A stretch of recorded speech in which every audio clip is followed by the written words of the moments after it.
Hello, welcome to the final word. Chelsea 1, Everton 0 at Stamford Bridge. Lunchtime on Saturday. Disappointing result for Everton. Ended that run of games against the top. They've all been in the top 5. Yeah. At times Everton have played them. So it was always going to be a difficult run of fixtures. A couple of narrow defeats. Well, 3 really. Man City was never a 2-0. No. Liverpool, we could have got something from. Saturday, we could have got something from. But we ended up losing the game, and it was. I think it's difficult to assess this one without just going, that's sort of where we are, though. Do you know what I mean? Like, I wasn't ranting and raving after it. It was just like, we sort of know where we are. It's dead hard, isn't it? Because I think you hate losing. It's mad because it's like, it's the first game this season, certainly, where there's nothing really on it. Last week, obviously, playing City at home. But you're at home, yeah. You're at home, so you want to win those games. Not mathematically safe, so you've still got that little tiny voice back of your head going, just want this over and done with. Like, we can. And then this was the first game. It's away. It's 12:30. It's at Chelsea, somewhere we've never really done well in the Premier League era. And you could sort of see that. I mean, there's a lot on the game for them, and you know, you could see that in the coverage on TV and stuff. I mean, and in some of the refereeing decisions as well. You could see that, and I don't know. I mean, we all expect every player to be up for every game and it to be a big game, but it just didn't feel like that Saturday, did it? It just felt like one to just tick off that we won't remember in tomorrow. Maybe this week, by Thursday you'll be like, well, Ipswich, more important. No, listen, it is what it is. You're right, they needed the win. TNT kept informing us, if you were watching it on TNT, that Chelsea needed to win, and Everton were there literally just to make the numbers up. And I think the thing what I've taken out of certainly David Moyes' spell is that these players will give everything they've got. It's just that against these better teams, we struggling with the quality in the final third. We haven't got enough quality. Saying that, we've had moments in all of the games we spoke about where with a little bit better quality we would have actually scored, but it's just that we're not creating sums. I think Everton could have been much higher in the league had we taken our chances in other games, like Brentford away and West Ham at home, things like that. These last few games, the chances have been smaller and not as many, but we still had those opportunities. But you look, and again, for me, it's just a little reaffirmation every week that I can see exactly, and everyone can see exactly where the money needs to be spent, where all of the most of the resources have to go into a bit of pace and a bit of goals. Because what Chelsea had on Saturday on both wings was pace, and it just stands out like a sword. They're both good players, by the way, Neto and Madueke, but the pace as well. We just never have that, do we, in the games? No, there's no pace in the final third, is there? And this, I mean, in reality, there's not a lot of pace in the entire team. There's not a lot of pace there. Like someone like Brantwaite covers the ground really well, and obviously Idrissa Gana Gueye gets around the pitch really well, but there's not a lot of pace in the team, and it obviously creates a problem because you can't break very fast, and you always need to have your line has to be a certain depth so that you struggle to push up the pitch, and there's no major surprises with Everton. You're always going to have to work really hard to score goals, and it's something we have to bring in. I mean, we're just stating the obvious, I know that, but it makes our job really, really easy, and it makes the job of people watching the game easier to figure out. It's just put some pace into the team, and I think, because like little things like, when was the last time you saw an Everton player get to the byline and pull the ball in front of a centre forward to run onto? Like, I was watching the semi-final yesterday, the FA Cup semi-final, and second half, Forest made a change, and straight away they got the ball down the wing and pulled it back, and the lad had the chance to make it 2-1 with a tap in. Like, we never do that because we never have the pace. We don't have the wide men. who have the ability, or the fullbacks, to get down the wing, beat the fullback for pace, and then put a ball right across. Where like when Dominic Calvert-Lewin was obviously in his best ever form for Everton, and the COVID season. We never ever do that. It's something we simply don't have at the football club, and that the amount of goals that can be created just by one simple ball. And it's so obvious. It's what we need. And I think that makes the job slightly easier, because it's just there in front of us all. Yeah, it does. It's sometimes you're looking for answers when you're looking at a team going, where can we get? You can always get better. Of course, you can single players out and go, we can get better than him. But when you're trying to piece everything together, sometimes it can be a little bit, is he good enough? What do we do with that? But this team doesn't score goals and it doesn't create loads of chances. So, the recruitment team, David Moyes and everybody else involved in it have got an easy job in identifying what they need. Yeah. It's not an easy job getting those players over the line. But it'll be an expensive job, at least. Of course, yeah. Or otherwise you have to buy potential. But if you're going to buy potential, at least buy potential with pace, so you've got an outball, and we don't seem to have that. Looking at the team at the weekend, Nathan Patterson came in, Jacob Brien went to centre-back. What did you make of both of their performances? Patterson in at right back, and obviously O'Brien, the first time we've seen him in the Premier League as a centre back. I thought Patterson was underwhelming, to be fair. I mean, he hasn't started a game at right back for well over a year, so it's always going to be difficult for him. He looked off the pace, although he played left back obviously a couple of weeks ago against Arsenal, and he looked all right. Yeah. He looked off the pace. I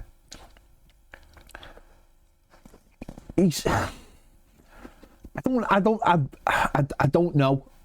Maybe I'm giving him too much. Maybe I'm not giving him enough. I think he should play the remaining games of the season, just to see whether he has got the attributes. But I do think his Everton career is on borrowed time. I really do. I think he doesn't ever look quite certain about what he's doing. And I just think if any footballer who is sort of at that level and has played at that level should have at least that about them when they come onto the pitch. Like, they know, they understand the position, and the confidence enough. And I just you can just tell there's something not quite right, and of course that will happen if you're out for a very long time and somebody is maybe not helped your confidence and not encourage you to be the best player you can be. So I think he should play the remaining games, but whether Moyes has made a decision on him already, who knows. But hooking him after an hour, well, you can look at it both ways, not starting many games. That's going to happen. Hot day. Manager wants to freshen it up. He doesn't want to concede another goal, and he's thinking maybe it will come there, and maybe he's saving him from himself a little bit. But I definitely feel like he should be left in that position to just finish the season. Whether the manager's made the decision on him or not, because at the same time, Seamus Cole and Ashley Young, I can't imagine are going to get contracts. It wouldn't surprise me if they did get contracts. I heard David Moyes say very, very recently that he wanted to keep Seamus Coleman. And Ashley Young did exactly what Ashley Young was brought on to do, which is be a replacement. So, slightly disappointed in him for himself more than anything else. More for himself. Jacob Brien, I thought he fitted it. Listen, did he have a perfect game? No, not at all. But he does look like he fits the Premier League. Like, he looks like a player who thinks, I'm a Premier League player and there's no issues here. Doesn't mean he had a perfect game, because he didn't have a perfect game. There's still issues, and I think the manager was telling him, be faster on the ball, play it out faster. There's still that little thing of, does he close down fast enough? Is he seeing the danger fast enough? Is he reacting to moments quick enough that you have to be at to stop goals happening? So, but I thought just for him, and he looks like a player who's like, I'll improve, but I'm all right at this level. I think Patterson did do that when he first got into the team. If you won the Lampard, remember? Because he got in, and for the first sort of couple of months, then he got an injury. He looked excellent. Remember, we all remember the Derby game, and he was I want to go with Robertson and all that, and he had a we looked strong, and then he got that injury and was out for a few months, and then since he come back then, he's just never been able to take it, as he's never been able to grasp that position. And I wonder if it's just missed too much football now, and therefore maybe needs to go and just play regularly, or can he perform? I'm with you. I think the manager definitely, certainly the next couple, put him in, you know, and then obviously we can all talk about the romanticism of the Southampton game and Seamus Coleman and all that, of course. But David Moyes will know what he plans to do with Seamus Coleman right now anyway, won't he? So we'll know more about that. But and O'Brien, listen, Jake O'Brien, I thought the first 20 minutes he didn't give Patterson enough cover, like the way Tarkowski give him over, but he did grow into it. There was no things where you were like, oh, he doesn't look like a centre. There was none of that. There was none of that throughout the game. And I think Jake is confident, he's powerful, isn't he? So I think he was fine. Were you a bit disappointed with the midfield lineup, or was it what you expected? Obviously, there's a lot of, I wouldn't say buzz, there's a lot of discussion around Carlos Alcaraz. I think Evertonians want to see Carlos Alcaraz playing in that midfield. Again, we don't know the specifics of this clause. We've heard different things about starts and all that.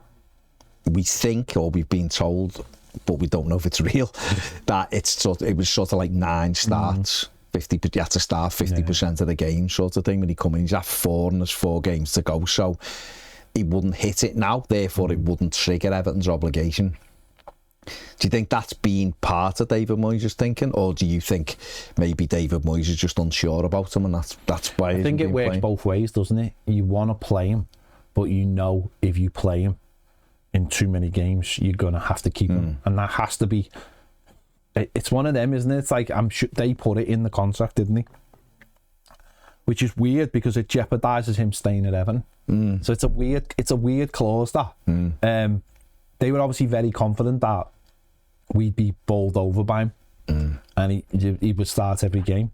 But they didn't know David Moyes, because David Moyes isn't like that. I wasn't surprised. It was the team that got played was the team I actually picked in my starting 11. Yeah. But I do think he's another one who has to start every game now to the end of the season. I do think when he's allowed to play in his position, I think he's better than what we've got in terms of what we need.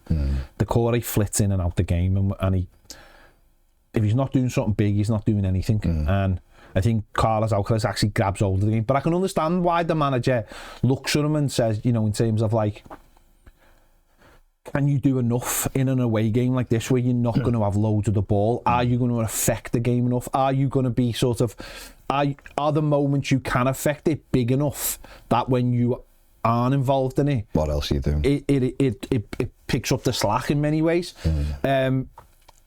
And the manager, he sees him every day in training, and he looks at. He brought him on at half time as well, which you know, that it was like the way they inverted the Cucurella. No one really could understood where he was like. So the manager decided to counter that by bringing Carlos Alcaraz on, and it worked in many ways because we started getting a lot more joy in the second half. So I think he has to start now. I understand why he hasn't started. As I said, that contract is sort of weird.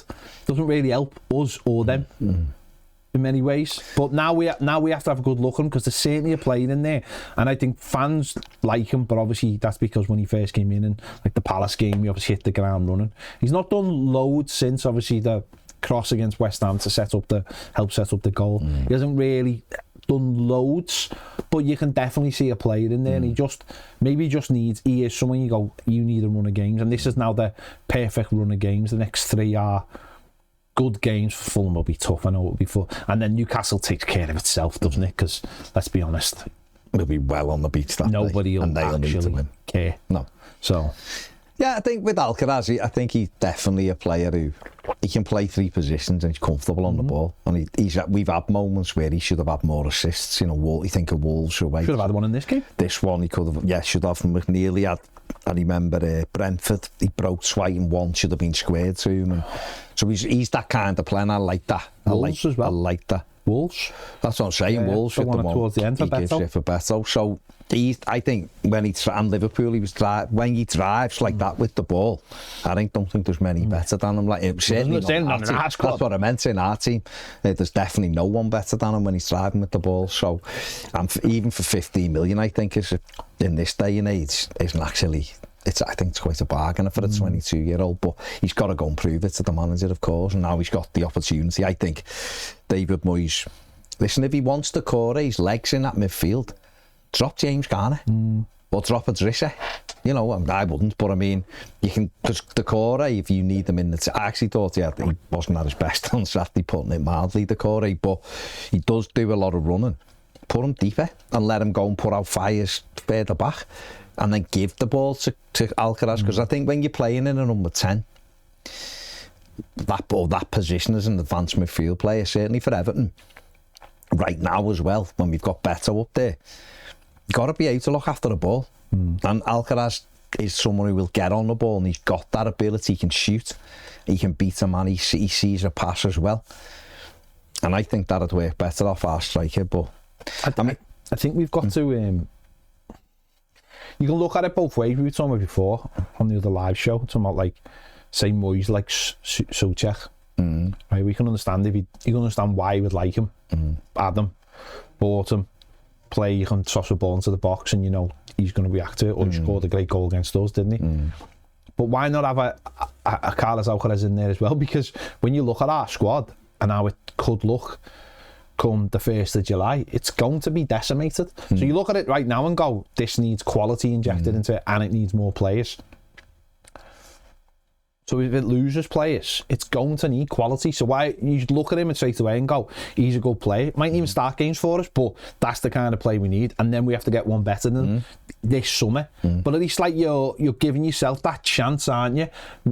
And David Moyes might look at it and go, well, I don't want to activate and maybe we'll go back for him later, but who's to say another team doesn't look at him and go, seen what he did for Everton and quite fancy him, you know, one of the promoter teams or something for that kind of money.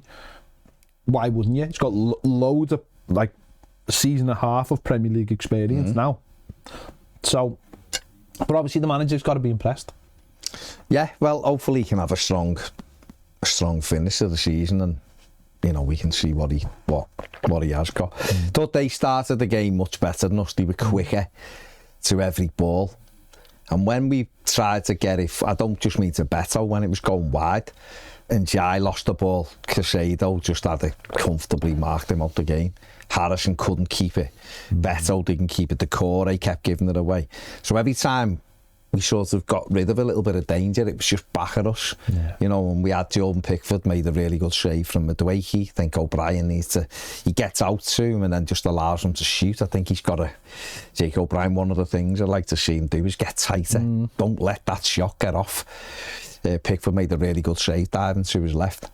And then just when we'd sort of the game had gone really flat and they were quiet. We go and give a goal away, and listen, Jordan Pickford, you know, we're trying to play out from the back sometimes, and the two defenders split, and Pickford knocks it into Beto. And there's been some debate, was it the right ball or not? It was a ball into the striker. So, you know, we've got it on the stills here anyway for the goal. Team's just going to put on for us now. You know, Pickford's has played that ball through the lines. Your two centre-backs have split, and it's up to Beto. When it comes into Beto's first touch is actually quite good, so he protects it, and he's got two passes off the core, a little short one, or he can roll it there to James Garner. We see and Jai in the top right hand bit of the things. Well, Everton are up, Michalenko's there. If we just when we move it on, it's still on, so he's still got protection of the ball. Both passes are still on. Again, and Jai, there's a big gap before Casado, so Garner could switch it. That pass is still on. Just give it back to Garner. The next one, he takes it to the outside. The minute he takes it to the outside, it's on the tackling side for the Chalobah.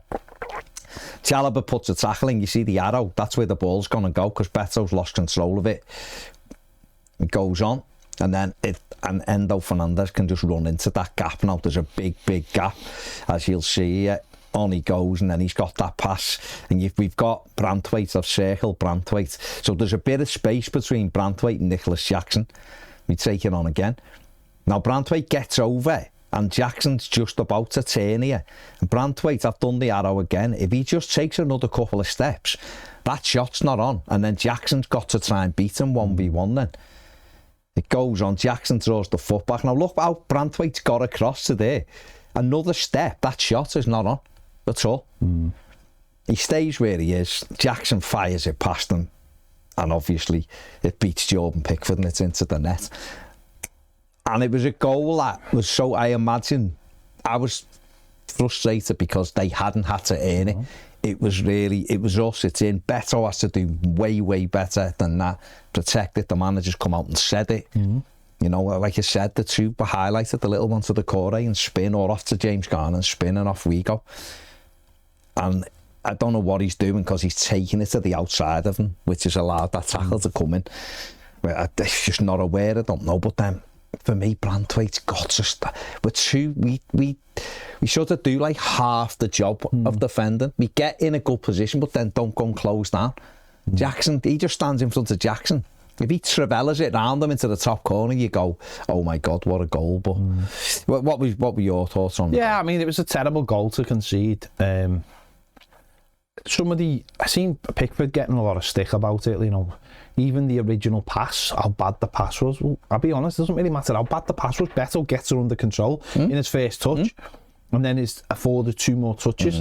And so from that point of view, and then you can say, well, the 2 centre-backs have split. But the moment Pickford plays the ball, the centre-back should get back in straight away. In and out straight away, get up the pitch. That should be the message straight away. Get up the pitch, get together in your shape and get up the pitch straight away. It doesn't happen that fast. And they don't, you're right, both of them sort of lumber over. Like, oh God, look what's happened. Your forward should never. He's got 3 options there, and also he should just protect the ball. The minute he feels Shalaba, he should get across him and make sure he is fouled. But he doesn't. He's not strong enough, and they played straight in. And maybe Branthwaite. Is this like, I don't know? Is this like a modern thing with defenders that they'd rather stop them doing the next thing than do the first thing, which is block a shot? Like, don't commit because he might turn you inside out. I don't know, but I thought or don't commit because if you take him out you'll get sent off. I don't know, but you're right, it's the job is to get your foot in there and block the shot, and we've seen that. Maybe Branthwaite should have done a bit better last week. Jacob Brien against Arsenal should just get across, just block the shot off. That's it. Big lads. I mean, that's what, let's be honest, that's what Tarkowski's been brilliant at Everton, is like the amount of times he just blocks shots. And you go, oh yeah, you know, but how many of them could have just nestled in the top corner if there wasn't a body getting involved? Of course, you know what I mean? That's just basic to me. You stand in front of someone, you're a big unit, it's hard to get it past you. But any blame to Pickford? I don't think so. I think it's like in the corner. No, I don't think so. And we can always, people will look for blame. Oh, you always look, but I think that the speed it went at and where it went at. It's you know, we're 1-0 down. I don't know about you, but it's that, because of the conversation we had right at the very start, though, you're thinking we don't score goals, and now we're having to come from behind, and their tails were up a little bit then, and we didn't really get to grips with anything for the rest of the half. But we had one decent move where Patterson would have crossed in and Chalobah cleared it from Beto. But do you think there was Everton had reason for to ask for a penalty? The challenge by Sanchez on McPartland. I thought it was a stone wall penalty. The more I looked at it, the more I'm convinced that the goalkeeper rushes out. He does not have control of the ball. People will say he does, but he doesn't. He has it in his fingertips, almost like him. And he has to hit Dwight McNeil to sort of Michalenko, sorry. Not straight hitting Dwight McNeil. He's got to hit him to get control. That's how bad a goal he is. He's got to almost hit him to sort of get something out of it, because if he doesn't, then Michalenko could intercept that ball because he never has it. And I just found it really, really strange that it's not looked at, as in like anyone looked at it, like even commentators make mention of it. It's why is it a foul to them? What's Mykolenko done in that situation? To me, that's a penalty. If it's a foul, it's a foul to us, and it's a penalty. And again, you just see how cheap people are winning penalties these days, and yet he's took one of our players out. You know, it's not. How's it any different to Nick Pope, what he did last week against Crystal Palace? Comes out, comes to punch and gets the player. That's all he's done. He's come to get the ball and took our player out and hasn't got the ball. So to me, it's a stonewall penalty, but they don't even look at it, which is just crazy. I've heard a couple of people who, one of Jamie O'Hara was one, he's banging a thing saying it's a stonewall penalty. So there's no universe, because he had to go Begovic actually, because apparently Begovic didn't really want to say whether it was a penalty or not. Yeah. The goalie he's got form for that, and he's had to go with him saying it was 100% penalty. He got nowhere near the ball, never had control of it, and just takes Mykolenko out. At first, when I seen it, I was like, yeah. But then when you see it again, and you look at where Mykolenko is, he comes out and the ball isn't in his hands. He's got one, and then puts the other one, but he's already clattered Mykolenko before he grabs it. So it's like, is that not like a tackle? If I'm going to make a tackle and I followed, there's a big uproar, and rightly so. I said that Derby, Tarkovsky, we both did, should have been sent off. He got the ball and clattered him. Well, that's just what the goalkeeper did, but with his body into him. So, I've seen quite a few people now who are now looking at it going, oh yeah, Everton could have had a pen, couldn't he? Anyway, what about, and it's just sort of like, it's gone. You know what I mean? It's on to the next I'm surprised Moyes wasn't asked about it in the press conference. I really was. Yeah. I thought, you know, if you want something out of a drab game, something to talk about, reporting, why not ask him? Even if he just goes, no, or I don't know about it. I just thought someone might ask him, because to me it was definitely a penalty. Strange one. Went in at half time, 1 down. You said we didn't do anything that first half. Brought Charlie Alcaraz on at half time.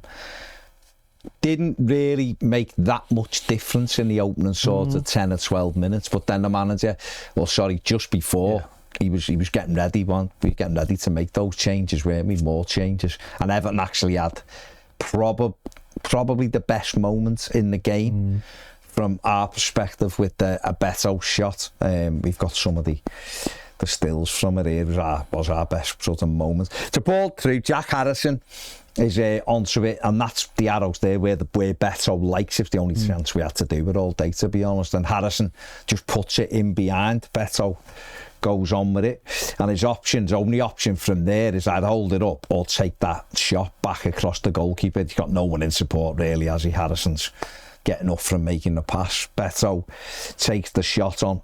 It's a really, really good connection towards the goal, and obviously Sanchez, a full stretch, just throws the right hand on and gets enough on it, and it takes it away from goal. Obviously Beto went straight off after that one, but that was a good moment in the game. But I still am surprised that Everton, we know what he likes, so if he's in the team, that should be the ball virtually we're doing all the time when we're coming forward, and we didn't do it enough. And the one time he did do it, that's sort of where his strengths lie, isn't it? And we haven't been able to get him into the game enough. But it was a good strike and a good save. Yeah, I thought once that happened, I thought he might change his mind on the subject. Just give him 5 minutes. Give him 5 minutes, but it's a hard one, isn't it? Because apart from that, he doesn't offer much, does he? And if he can, you're trying to build the play up, and it's almost like the minute he gets involved in the play, it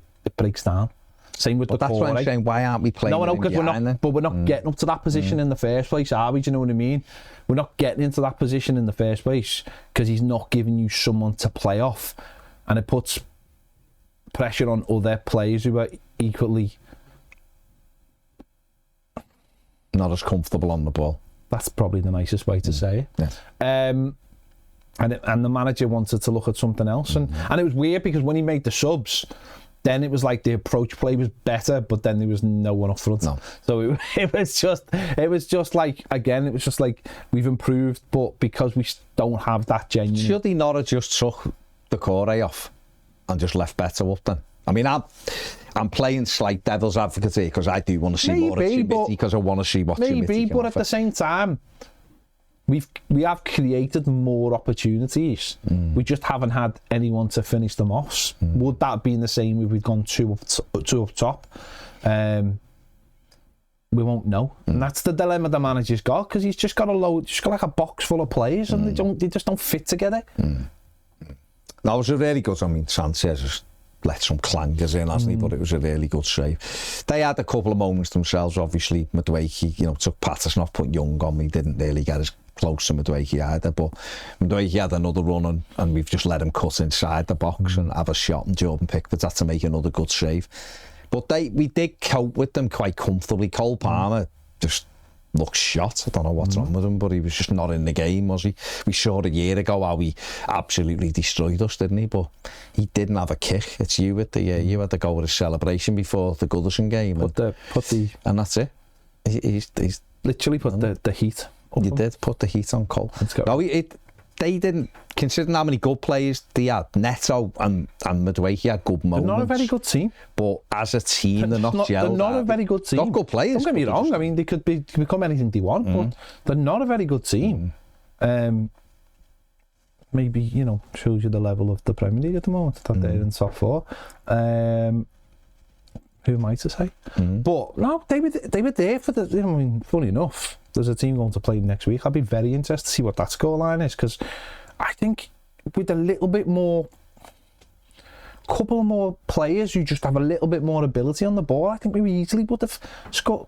Easily would have got back into that second half. They were terrified second half. They were so. I've said this low. I don't even know what Chelsea are anymore. Don't know what they are as a club. I don't know what their fan base is. It's become such a weird, soulless, and I'm sure Chelsea fans who have been priced out of this thing would agree with me on this, but they've become such a weird, soulless football club where it just seems like a resort destination rather than a place to go and watch football. That is a weird place, I think, Chelsea now. The whole thing's weird, the ownership, the manager no one seems to fit with the ethos of what it's very, they're not supposed to, Chelsea aren't supposed to be like Manchester City. They're just not, are they? And yet they're trying to be. They've got Pep Light when he wasn't even in the dugout. He was in the back of some stand somewhere. Press box it was. Yeah. Apparently he wasn't supposed to be. Yeah, they're weird. It's a weird. I just don't quite get what they are, but they've thrown enough money at it that some of it's stuck, and they will probably get Champions League, but that's still no guarantee. So they were so nervous second half, and it's just annoying that Everton just don't have a couple of more technically better players to just do the job, because we created a couple of really decent opportunities. I mean, the one for Dwight McNeil was probably the next best opportunity, and I wouldn't have a go at him, but I think Dwight McNeil, when he's all up to speed, he strikes through that ball and it never bounces and it never gives the goalie a chance, because technically that's what he can do. I mean, we've got the stills from that. Let's have a look. It's not a bad move, actually. Alcaraz gets in down the side, and as he pulls it across, McNeil lets it bounce. Now, if he hits it, I think if he hits it sort of straight, he scored the whole corner of this goal. Look how much of the goal he's got. Because the goalkeeper's stuck in that corner because he's gone to stop the cross. If he just hits that past Cucurella, it's in. It's a goal. It bounces up. We take it on. Once it bounces up, it's got to go back. He's going back towards Sanchez. Take it on again. Obviously, Sanchez makes an absolute meal of it, by the way. Tries to make it look amazing. It's a decent stop, but it was a bit weird. And we take it on again. I think we've got the behind the goal. If you look, his body weight's going that way anyway. So if you're hitting it this way, he's in trouble. And we take one more, James. Look at that. As Dwight jumps, look at how much of the goal is empty. He just knocks that to, basically past Cucurella's backside. It's 1-1.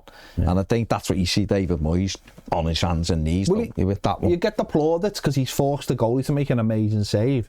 But I actually think Dwight McNeil can do a lot better than that, and probably would do if he was, as I said, in the swing of things. It's just a cushion. Yeah. As it comes in, it's just cushion it the way you're facing it. It's left foot. It's just like Brooks' goal against us. Who's? Brooks. Yeah. He steered it back, but I'm going this way. I'm saying, though, he's got control and he keeps the height on it. If that comes in, though, you're doing right foot because I'm right foot. But if that's coming in back from here, I'm going there. Yeah. I'm not going back there. I'm just going square because that's where you're facing. Body will take it that way, and he waits for it, and then obviously his hit. He can't get his hip over it. Keeper makes a save, but we did have those couple of moments. But I know a real bugbear for you out of this game, and it's been a few weeks, not just for you, no, for everybody, is Everton's set pieces, which are absolutely atrocious at the moment. They're abysmal, aren't they?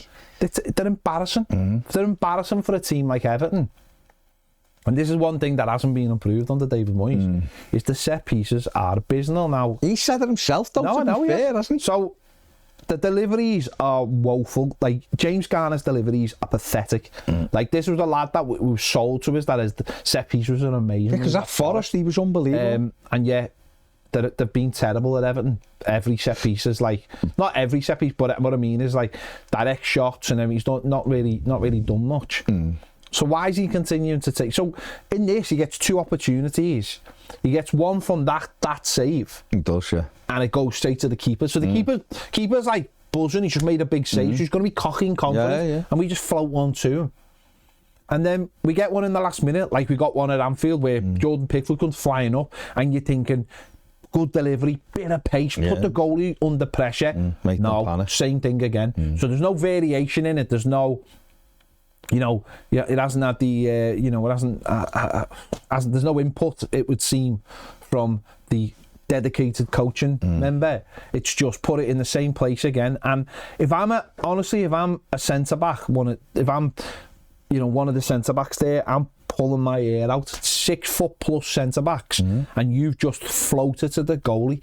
He's a big goalie. He's got confidence because he's made saves. He's just won one in the air, and it's like, do these footballers not have brains?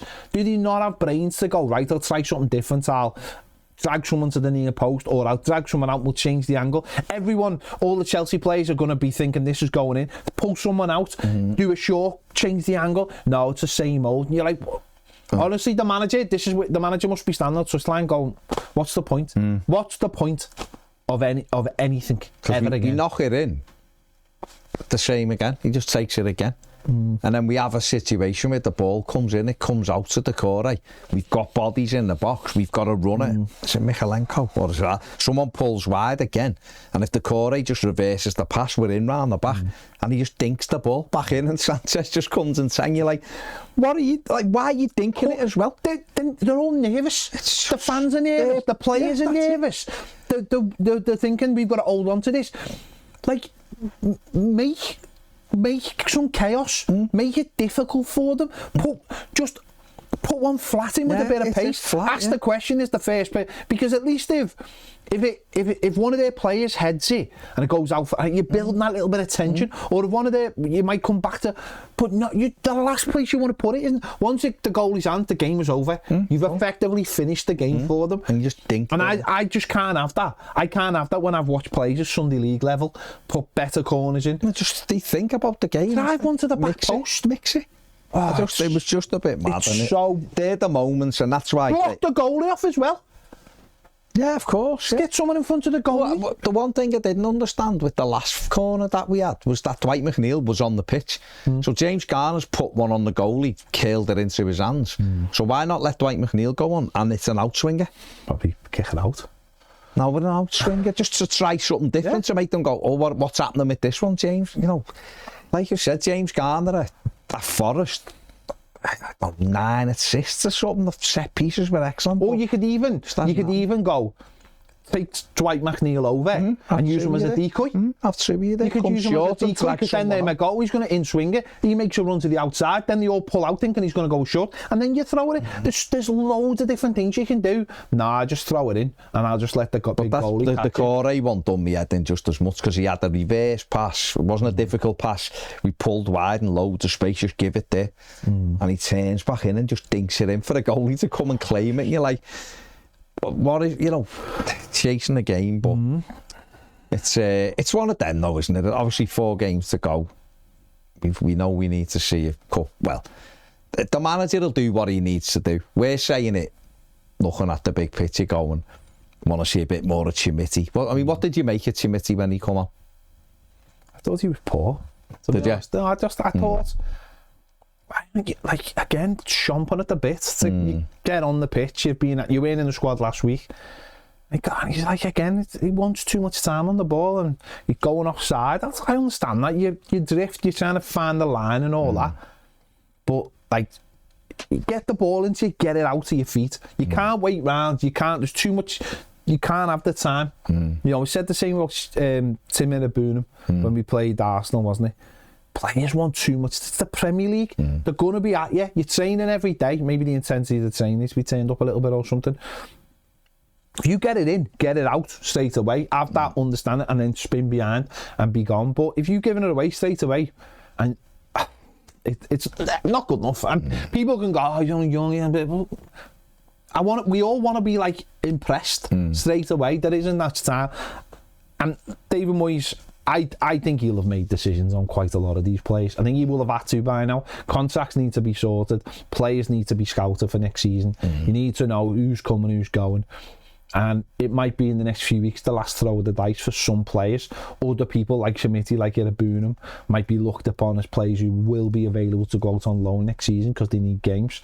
And you're almost looking past them, because if these players aren't pushing your Decores and your Betos, and like, then what's the, like, Irabunum must be, the manager must be thinking, if you're in training every day, this lad's about to walk out the door for nothing, you could be the next big thing. You've got to make that in training every day. That's the time to impress. We might look at it as like, oh, it's just training, but that's your bread and butter. That's where you catch the eye. That's where you catch the eye of the manager, and you get your way into that team. And if you get in the team, then you've got to make an impression again. And it's the same with Schmidt. It's like last week you weren't even in the squad. Ashley Young and Seamus Cole were in the squad last week, and you're not in the squad. What aren't you doing? So when you get on that pitch, you better impress, because I think David Moyes is going to be looking to make major changes, and it might just be that you're going to be looked over straight away. You had your chance. You had your chance every day in training, and you didn't take it for 4 months, 5 months, and you've not. I know Schmidt's been out injured, so that's slightly unfair. But but that's the message for everyone. Yeah, you've got to take your chance. I mean, you've got to take it. Isn't just Schmidt. This is every one of them, isn't it? They're all. That's the message. And you're training every day. Train how you play. That's your audition. Top teams, the training is intense. But your standards, people might think I'm being harsh, but the standards have got to be such that Everton, if they want to progress. You know, we talk all day. People come on, talk in the comments about, say, come on the club call and stuff, and it's why is Decore playing, and why is Jack Harrison playing, and why is this player playing, and why isn't this other player playing? Well, you can't wait for players. If they're not in training, knocking down the door to tell the manager that I want to start, then what do you want from them? I want Everton players. I don't care what their name is. I want Everton players to be every day in training, forcing the hand of the manager to put them in the team, so that the Decores aren't playing, so that whoever you don't like... Or Decores doing it in training, which means he has to play. That's what it's about. Decore might be coming into training every week and making some of these lads look ridiculously stupid, and their levels of professionalism are of a player that it's like, no mate, I've watched you in training every day. You're not doing it. You're not putting. You're listening to that, like, Stick to Football and Gary Neville, they often Keane, and they talk about what their training sessions were like, and they were hard. Like, people kicking each other, and not advocating diving in, but they had to be that intense, which meant they drove each other on a pitch, which meant they won stuff. I bet you it's your job, man. I bet you Liverpool's is quite intense. City, we know, if you've watched those City documentaries, it's everyone's got to be at it. And that's the level David Moyes. You're fighting with the fella next to you. This is what David Moyes will want in here. You're not there to be like mates. So maybe if you're a Tim Irabunum or a Yusuf Chimiti, who are obviously talented footballers, of course they are, then maybe it's just that other bit they've got to get, that intensity, that turn up, and I work every day, and I would have to do twice as much as him, because he's got the shirt and I want it. And maybe, hopefully, that's what David Moyes will drum in, and hopefully when the likes of Harrison Armstrong come back from Derby, because he's played every week and that, he wants to prove himself in the Premier League. He'll have that bit of needle, that thing, you know, the scouts mentality, and get in and want to dig in and all that. And hopefully that'll drive it up. Maybe we just don't have enough of that right now. And you're right, that is why Abdoulaye Doucouré plays. That is why Jack Harrison's in every single week, whether some fans think they're good enough or they're not good enough. That's why they do play every week, because they set it every single day. They're doing it every single day. And the manager ultimately has to pick a team he thinks will get a result. So the gauntlet has got to be thrown down. And James Garner, he might have to share it now, but, you know, Dwight McNeil's another one. All of these lads who have not coasted, but have been in because a certain manager liked them. Everything's changed. The landscape's changed. And it's going to change hugely now. David Moyes has done the job he needed to do. He had us safe in March. I know mathematically it was, but realistically, there's been no reduction in that points thing since the middle of March. We sort of knew in the middle of March we were safe. He'd done his job, and he's assessing, and these games have been another opportunity against that top five to see how good these players are or where we're lacking. He's done that. We've come through that. Now we're into the last block of 4 games. Everton, my opinion, Everton have got a 100% win the 2 home games. And Fulham, even though that's going to be really tough, is also an away game Everton can win. They're a bit flaky at times as well. Newcastle will be different last game season. They're going for Champions League, whatever. But the next 3, Everton could I'm expecting Everton to take at least 7 points in the next 3. So, and I imagine David Moyes will be looking for similar. So it's on the players then, and the young lads who are on the verge, and Nathan Patterson falls into this. If you want your Everton career, if you want a career at this club, mate, you better be amazing in these next 3. You give everything every day in training and show the manager that, you deserve to play every week. Because we have got probably too many of them where it might just be a bit, you know, I don't know what Armando Broja's like, but I think there's a player in there. But again, he's not shown much. So, no, I don't think there's any Evertonian who go, I hope we sign him again. There's not going to be, is there? And what's he doing with his career? Is that just sort of going to pass it by and he'll go back to Chelsea and then he'll go off to maybe Germany or something? But these lads have got to know, and I think Jordan Pickford did reference this last week, that the manager's setting standards every day. It's about winning every day in training now and doing it, and clearly some are doing it. And if it's not the manager, it'll be the people above the manager. You know, the owners of this football club will want a certain level, won't they? They'll want evidence, won't they? They'll set the standard for everybody, and they're ruthless, these people. You know, I know we've not got great track record with our owners, but these people, I imagine, are going to be quite ruthless, and they've shown that at Roma. Look at Roma, they're 18 unbeaten now. You know, when and beat Inter, who could win the Champions League yesterday in their own ground. So. Big changes. One player, I know I had a little thing with could he have done better with the goal at the weekend, which was Jarrett Branthwaite. I think he could have done, but I think overall, I give him man of the match. I thought he was Everton's best player overall. Let's have a look at his numbers from the weekend. Tackles won 2 out of 2, 100%. 8 clearances.